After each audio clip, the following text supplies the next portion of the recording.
The stock market finally has some momentum today, with the S&P 500 up over 1% and the Nasdaq up over 2%.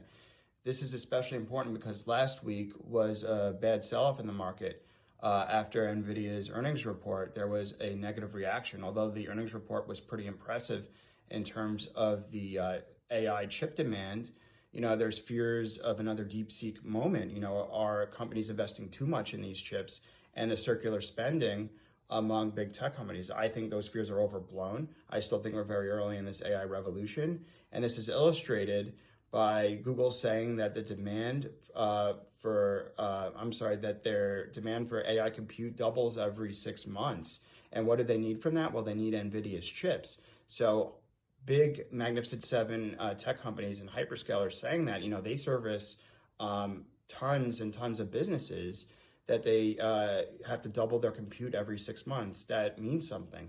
And then obviously the market's doing well today too, because we have Google releasing their Gemini 3 model, which is their newest large language model. And the reviews are pretty great so far. You have Mark Benioff, CEO of Salesforce and a well-respected leader in the tech industry, pretty much saying that, he's preferring Gemini 3 right now to OpenAI's ChatGPT. The fact that he's saying that, more businesses and enterprise customers could decide to do business with Google right now to take advantage of Gemini 3.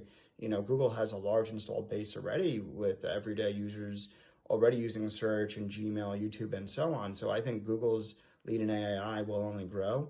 We also had Amazon announce plans to invest $50 billion in AI and data centers and so forth with their government clients.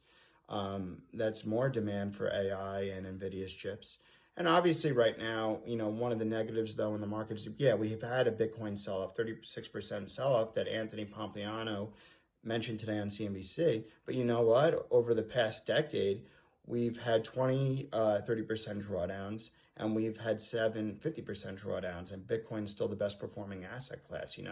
That means basically that every year and a half, the drawdown for Bitcoin has been equivalent to like a global financial crisis, but Bitcoin has persevered, and as I said, has outperformed every other asset class. So it's important to not panic.